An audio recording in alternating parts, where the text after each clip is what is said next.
Chicken വാങ്ങിച്ചു വെച്ചിട്ടില്ലേ, അത് നമുക്ക് വല്ലതും ചെയ്താലേ. യൂട്യൂബിൽ നോക്കി എന്തെങ്കിലും ഉണ്ടാക്കാം. നീ ആദ്യം അത് കഴുകി.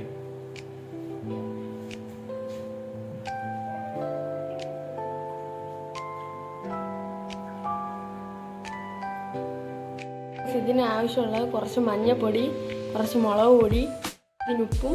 ഇനി നമുക്ക് മിക്സിയിൽ കുറച്ച് മസാല റെഡിയാക്കാം. മസാലയ്ക്ക് ആദ്യം ആവശ്യം കുറച്ച് സവാള,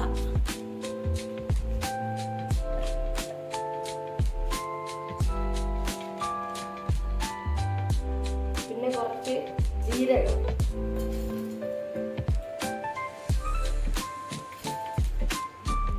പിന്നെ കുറച്ച് കുരുമുളക്,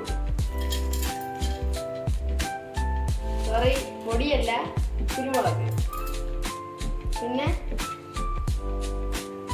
വെളുത്തുള്ളി, ഒരു തക്കാളി അരിഞ്ഞത്, പിന്നെ ഒരു ക്യാപ്സിക്കത്തിന്റെ പകുതി അരിഞ്ഞത്, പിന്നെ ഒരു ഇഞ്ചി, ഇനി മല്ലിയില. ഇതെല്ലാം കൂടി അടിച്ചെടുക്കാം. അടിച്ചെടുത്ത് നമ്മൾ ചിക്കനിലോട്ട് അടിക്കുമ്പോഴത്തേക്കും കുറച്ച് വെള്ളം കൂടി ഒഴിക്കണം.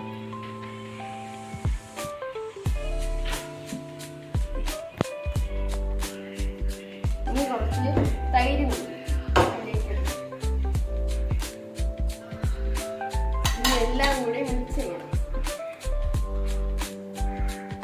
അതിൽ നാരങ്ങ ചീസയിച്ച് ഫ്രിഡ്ജിൽ അടച്ചു വെക്കണം. ഫ്രീസറിനകത്ത് അരമണിക്കൂർ വെക്കണം. അതിലൊരു ചട്ടി എടുത്തിട്ട് അതിൽ ചൂടാണേരം ഒഴിക്കണം. എന്നിട്ട് ചൂടായിട്ട് എണ്ണ ഒഴിച്ചിട്ട് കറിവേപ്പിലയും വറ്റൽ മുളകും ഇടണം. അതിൻ്റെ കൂടെ കടുകും ഇടണം. അതിനകത്തോട്ട് സവാള, പച്ചമുളക്, ഇഞ്ചി, വെളുത്തുള്ളി എല്ലാം ഇടണം.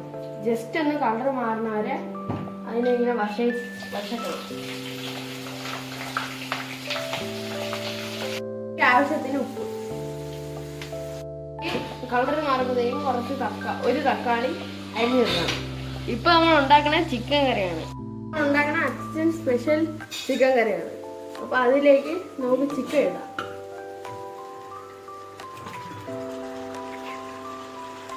ഒരു വെള്ളം ഒഴിച്ചിട്ട് മഞ്ഞൾപ്പൊടി.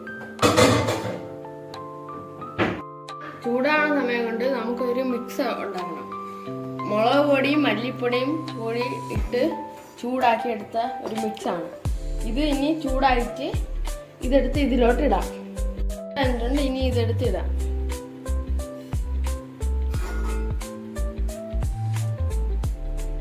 ഫ്രൈ ചെയ്യണതിന് കുറച്ച് മുമ്പ് കുറച്ച് മസാലയും കൂടി ആഡ് ചെയ്യും. ചിക്കൻ കറി ഒരു 15 മിനിറ്റ് കഴിയുമ്പോൾ കുറച്ച് മസാലയും പിന്നെ കുറച്ച്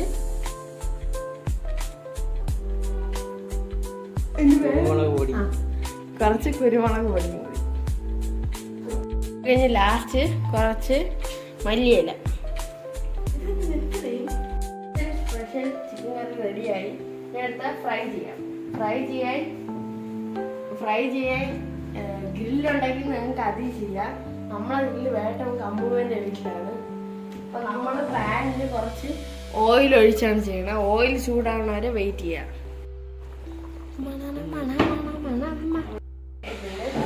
ഇനി എല്ലാം റെഡി ആയിട്ട് കാണാം. നമ്മളെല്ലാം ഉണ്ടാക്കി സബ്സ്ക്രൈബ് ചെയ്യുക. ഇനി എന്തെങ്കിലും ഉണ്ടെങ്കിൽ കമൻറ്റ് ചെയ്യുക.